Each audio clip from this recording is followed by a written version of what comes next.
Psychology क्यों पढ़ते हैं?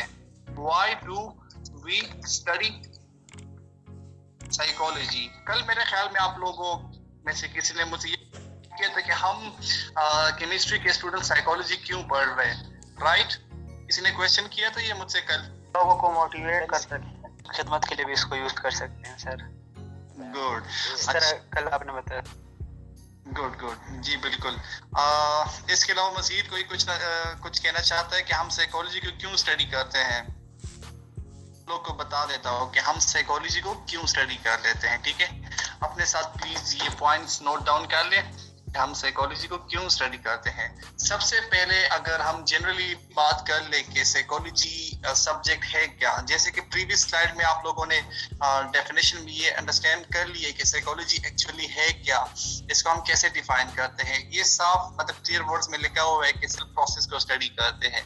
अच्छा, अभी answer of the why we study the psychology, तो मैंने डेफिनेशन से आप लोग को बता दिया कि साइकोलॉजी एक ऐसा फील्ड है जिसमें हम ह्यूमन बिहेवियर को और मेंटल प्रोसेस को स्टडी करते हैं। अब यहाँ पर इस क्वेश्चन की तरफ आ जाते हैं कि क्यों स्टडी करते हैं, इससे क्या मकसद होता है, इससे हमें क्या फायदा हासिल हो सकता है अगर हम ह्यूमन बिहेवियर को मेंटल प्रोसेस को स्टडी कर लेते हैं। क्लियर? अच्छा, सबसे पहली चीज जो कि ये हमें हेल्प आउट कर सकती है वो है हमारे पास कि हम the psychology not only the psychology will help you understand why people and also the animals do the things they do। यानी कि एक इंसान, humans and animals क्यों बिहेवियर क्यों परफॉर्म कर रहे होते हैं, हम इसको अंडरस्टैंड कर सकते हैं। यहाँ पर हम कह सकते हैं it helps us in understanding the humans and animal behavior को हम अंडरस्टैंड कर लेते हैं। कैसे अंडरस्टैंड करते हैं? हम ऐसे अंडरस्टैंड कर लेते हैं कि देखिए एक इंसान है वो क्रिकेट खेल वो स्टडी कर रहा होता है, एक इंसान है वो ड्राइव कर रहा होता है, एक इंसान है वो दूसरों के साथ लड़ रहा होता है। जब हम उसको स्टडी कर लेते हैं तो हमें ये समझ आ जाती है कि यार वो ड्राइव क्यों कर रहा है, यार वो लिख क्यों रहा है, यार वो दूसरों से लड़ क्यों रहा है, तो हम उसके बिहेवियर को अंडरस्टैंड कर लेते हैं। हमें उसके बिहाइंड रीजन सामने आ जाती है, हमारे पास एक्सप्लेनेशन सामने आ जाती है।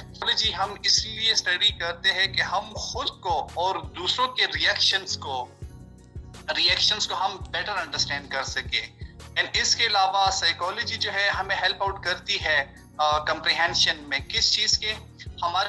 हमारा जो ब्रेन है और हमारी जो बॉडी है एक दूसरे के साथ इनका क्या ताल्लुक है, क्या इंटरेक्शन है, तो हम ये भी इसे कंप्रिहेंड कर लेते हैं, अंडरस्टैंड कर लेते हैं।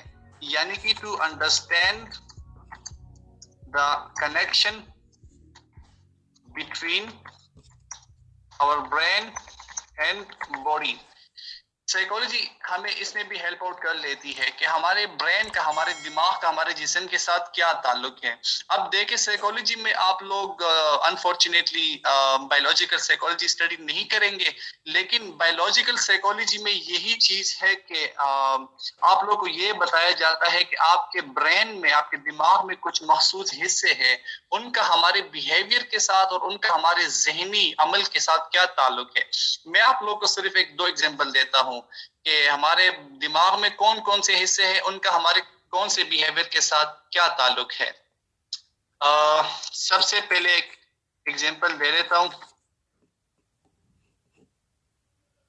यहाँ पर आप लोग अपने साथ नोट डाउन कर ले। Example of brain parts involve in mental functions. सबसे पहले हमारे पास है एक हिप्पोकैम्पस।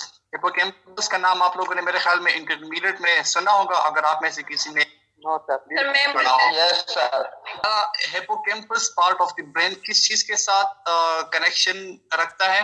यहाँ पर अभी किसी ने कुछ कहा है मेमोरी से रिगार्डिंग। क्लियर? यानी कि हमारे ब्रेन में, हमारे दिमाग में जो हिप्पोकैम्पस का पार्ट है वो हमारे मेमोरी के साथ ताल्लुक रखता है, गहरा ताल्लुक। अगर हमारा हिप्पोकैम्पस डिस्टर्ब हो जाए तो ऑटोमेटिकली हमारी मेमोरी भी डिस्टर्ब हो जाएगी। क्लियर। अब यहाँ पर एक और चीज है, एक और पार्ट है जिसको हम एमेग्डाला कहते हैं, राइट। अब उसका यस सर। हमारे साथ क्या ताल्लुक है, हमारे जिस्म के साथ? उसका ताल्लुक जो है ना हमारे इमोशंस के साथ है, क्लियर। हमारा एमेग्डाला जो है ना वो इमोशंस को कंट्रोल रखता है। जब हम खुश हो जाते हैं, जब हम रो रहे होते हैं, जब हम लोग मुस्कुरा रहे होते हैं, जब हम लोग क्यूरियस होते हैं, जब हम किसी भी इमोशन में इन्वॉल्व हो रहे थे, तो उस वक्त हमारा एमेग्डाला एक्टिवेटेड हो जाता है, क्लियर। तो इसी तरह आप लोग अदर पार्ट्स को भी एज एग्जांपल के तौर पर ले सकते हैं कि हमारे ब्रेन का हमारे बॉडी के साथ क्या ताल्लुक है। Got it. अच्छा, इसके अलावा मजीद हम साइकोलॉजी को क्यों स्टडी करते हैं, एक और पॉइंट को अपने साथ नोट डाउन कर लें, और वो ये है कि ये हमारे लर्निंग एबिलिटीज को एंड हमारे मेमोरी स्किल्स को इम्प्रूव कर लेते हैं।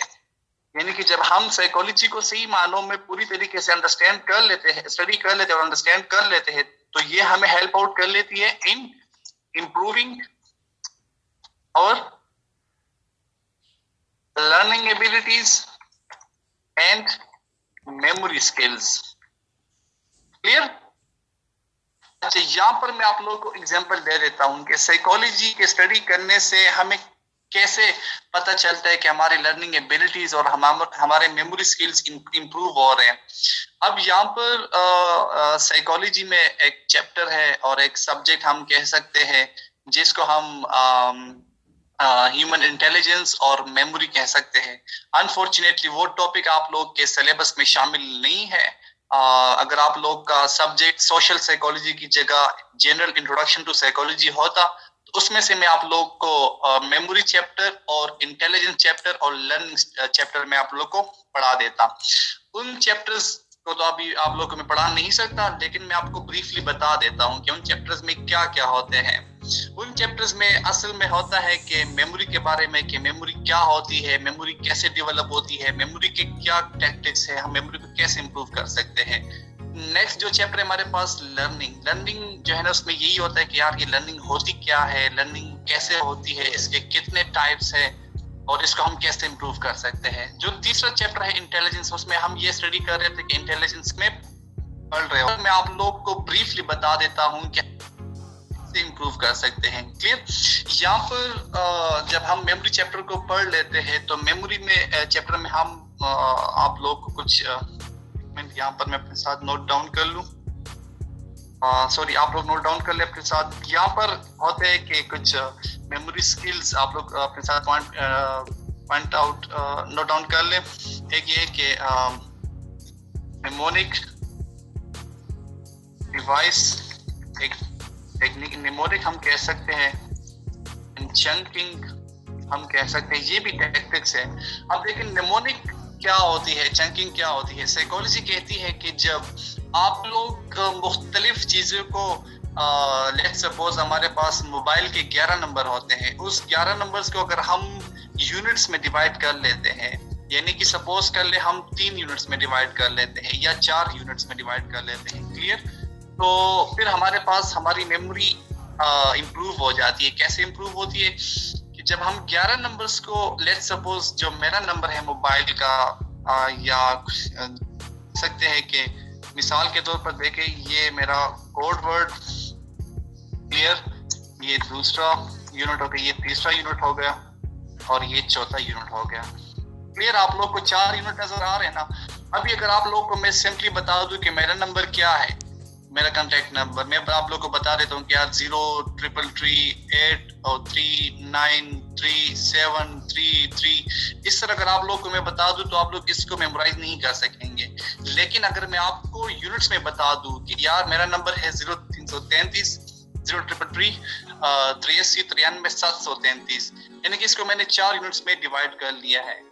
जब हम इसी तरह हर एक चीज को लर्न करते वक्त, मेमोराइज करते वक्त यूनिट्स में कन्वर्ट कर देते हैं, तो हम अपनी मेमोरी को इंप्रूव कर सकते हैं, उस चीज को इजीली मेमोराइज कर सकते हैं। यहाँ पर मैं आप लोग को एक और एग्जांपल भी दे सकता हूँ कि सॉरी एग्जांपल ये कि काफी होगा, लेकिन चंकिंग के हवाले से कि हमारी मेमोरी स्किल्स चंकिंग के थ्रू किस हद तक इंप्रूव हो सकती है। अच्छा, चंकिंग में ये है कि हम ये कि 7 to 9 यूनिट्स को हम मेमोराइज कर सकते हैं एट अ टाइम। क्लियर? अभी आ जाते हैं निमोनिक्स की तरफ। ये निमोनिक्स क्या होती है? निमोनिक्स ये होती है कि आपने आप मतलब एक चीज को मेमोराइज करना चाहते हो। हम एक एग्जांपल ले लेते हैं कि एक हमारे पास आप लोग की केमिस्ट्री में कोई एक प्रोसेस मुझे बता दें जिसमें मुख्तलिफ स्टेजेस हो, स्पेशली 5 स्टेजेस हो या 6, 7, 8। फोटोसिंथेसिस।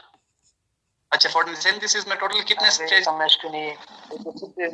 ये बायो का है, but it involves reactions are ये आउटसाइडर लग रहा है। गुड। अच्छा, मीथेन क्लोरीनेशन का जो प्रोसेस है इसमें कितने स्टेजेस है टोटल? 3। चलिए 3 स्टेजेस, चलिए 3 स्टेजेस हम कह सकते हैं। कौन कौन से स्टेजेस है?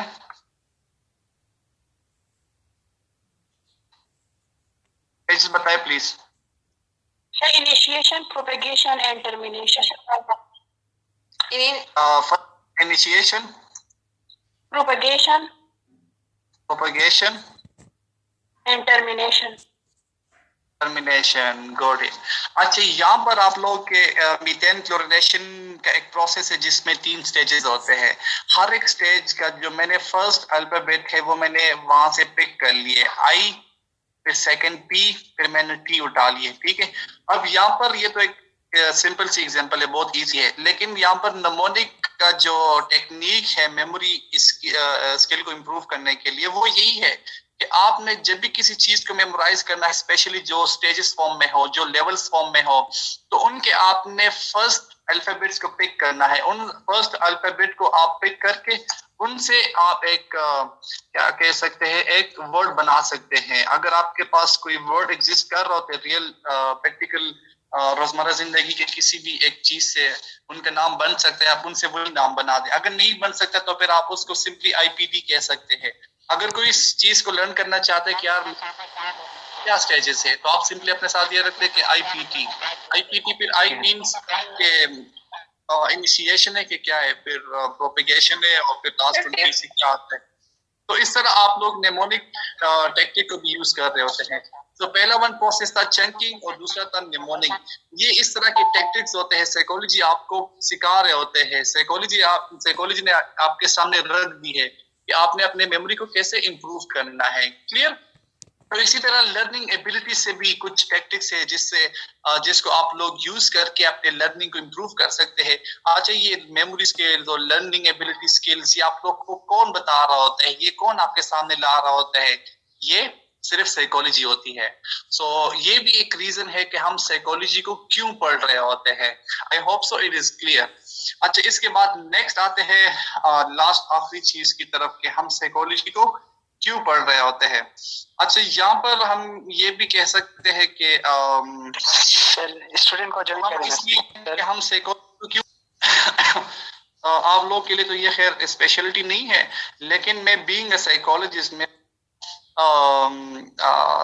जो मैं एमफिल में अभी थीसिस स्टार्ट की है, तो अल्हम्दुलिल्लाह मैं कह सकता हूँ विद एक सम सॉर्ट ऑफ कॉन्फिडेंस के साथ, अगर मेरे पास पूरा साइकोलॉजी का नॉलेज नहीं है, लेकिन इतना मैं जरूर कह सकता हूँ कि यार मेरे पास इतना नॉलेज जरूर है, इतना नॉलेज मैंने जरूर गेन कर लिया है कि मैं अपने लाइफ रोजमर्रा के स्ट्रेसेस को, कॉन्फ्लिक्ट्स को, इश्यूज को,